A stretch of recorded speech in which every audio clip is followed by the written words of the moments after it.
China simulates invasion of Taiwan. Japan doubles its defense budget. These headlines were everywhere as I landed in Tokyo. Soon I found myself in a muddy field at dawn, watching Japanese soldiers tie their boots and check rifles. I was about to join a training exercise with Japan's ground self-defense forces. For these soldiers, being ready wasn't a choice, it was a necessity. I landed in Okinawa, a lush, tropical island with clear blue water stretching to the horizon. But Okinawa sits at a military crossroads, close to Taiwan and China, key to East Asia's contested waters. Bases, razor wire, and American flags dot the landscape. Both the US and Japan are building up their forces here. Yet, Okinawa is also home to a unique culture, one that feels caught in the middle. To understand why Japan is rearming now, you have to look back. For centuries, Japan was known for its fierce warriors, the samurai. The country built a powerful navy and army, conquering parts of Asia in the early 20th century. But everything changed after World War II. Defeat came with destruction, and Japan's leaders swore off war for good. In 1947, Japan adopted a pacifist constitution. Article 9 renounced war as a sovereign right. The military was dissolved and replaced with self-defense forces. For decades, Japan spent little on defense, relying on the United States for protection. Guns were locked away. Soldiers focused on disaster relief, not combat. But times have changed. As threats rise, Japan is questioning its old rules. In the past few years, Tokyo has doubled its defense budget. New laws allow the military to act more freely, even help allies if attacked. The country is buying missiles, fighter jets, and ships at a pace not seen since the 1930s. This shift is controversial. Some Japanese welcome the change, saying it's necessary for survival. Others worry it's a step back to the dark days of war. The debate is fierce, but one thing is clear: Japan is no longer content to stand on the sidelines. Japan's fears are not imaginary. In recent years, China's navy has grown faster than any in the world. Beijing claims islands near Okinawa as its own and sends ships to patrol the waters almost daily. Sometimes Chinese fighter jets buzz Japanese airspace, testing their defenses. The message is clear: we are here, and we are strong. North Korea adds more stress. Its missile tests often fly over Japan, triggering alarms and sending people running for cover. Each launch is a reminder of how close danger is, and how unpredictable the region has become.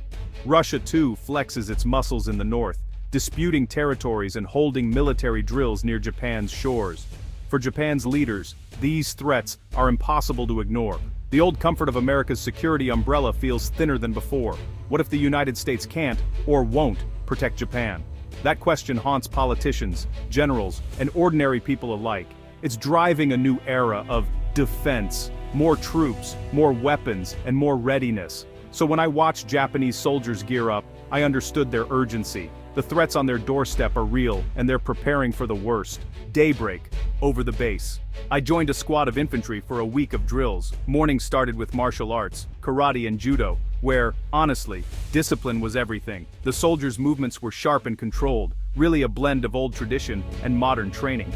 Their sensei barked orders as we practiced throws and takedowns on the mat. After breakfast, we geared up for live fire exercises. The team moved through mock villages, clearing rooms and taking cover behind sandbags. Sweat dripped down my back as we crawled under barbed wire, rifles at the ready. The air thudded with the sound of blank rounds and shouted commands. In the afternoon, the training shifted to amphibious warfare. We donned wetsuits and boarded high-speed boats, slicing through choppy waves toward a simulated beach landing. The drill was intense. Soldiers leaped ashore, weapons raised, moving in tight formations. It was clear: Japan is preparing to defend its islands or even retake them if lost. What struck me most was the seriousness. These young men and women knew the stakes. Their grandparents remembered war. Now they trained not just for themselves, but for a country that was relearning how to fight. Japan's new military isn't just about training or old-school discipline, it's about hardware, lots of it. I visited a new base near the tip of Okinawa, where engineers showed off missile launchers and drone systems. This can reach a ship in the Taiwan Strait in under 10 minutes, a commander told me, gesturing to a sleek missile battery. The base buzzed with activity. Tanks rolled down fresh asphalt, and armored hovercraft practiced beach landings. Drones zipped overhead, sending live video to command posts miles away.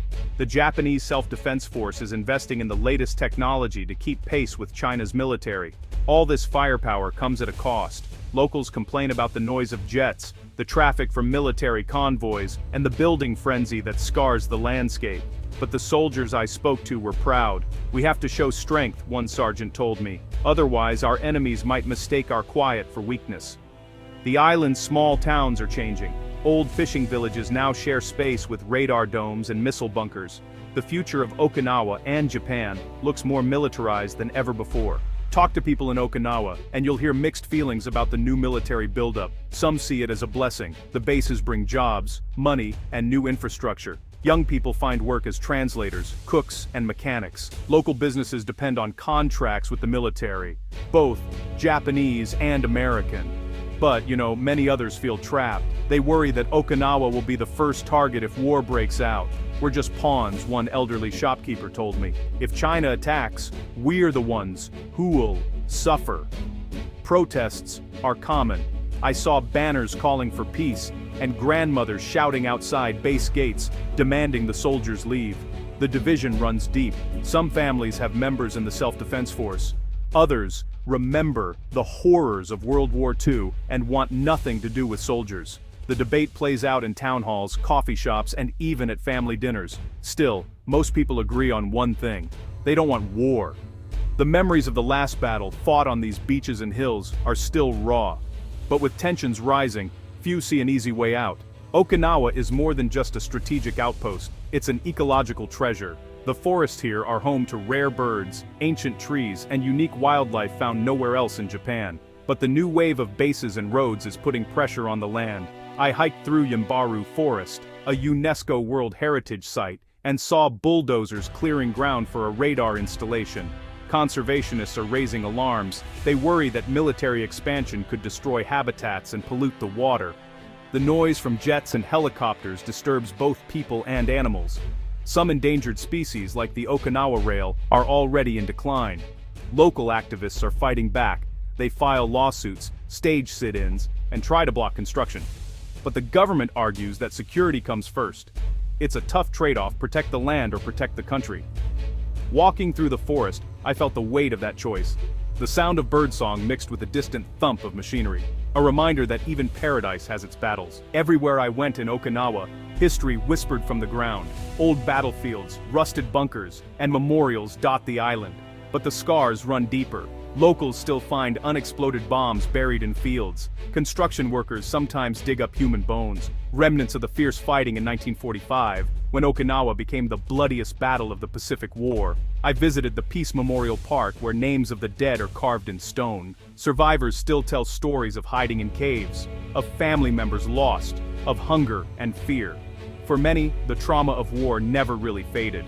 This painful legacy shapes how people see today's military buildup. Some feel it's necessary to prevent another invasion. Others fear it will only bring more violence. The ghosts of the past are always present, reminding everyone of what's at stake. Even young people, born long after the war, know the stories. "We don't want to repeat history," a college student told me. "But sometimes it feels like we're stuck in an endless cycle."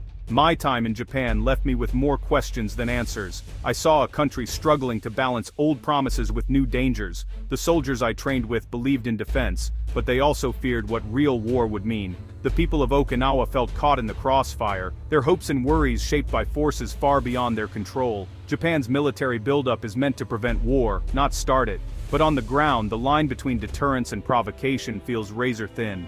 Every missile, every base, every drill sends a message, one that is heard in Beijing, Pyongyang, and Washington. As I left the island, I thought about the price of security. Can you prepare for war without inviting it? Can you protect a place without changing it forever? For the people of Okinawa, these questions aren't just academic, they shape daily life. Their home is beautiful, strategic, and vulnerable. And as tensions rise, their future remains uncertain. War is not inevitable, but for now, Japan is preparing, just in case the headlines become reality.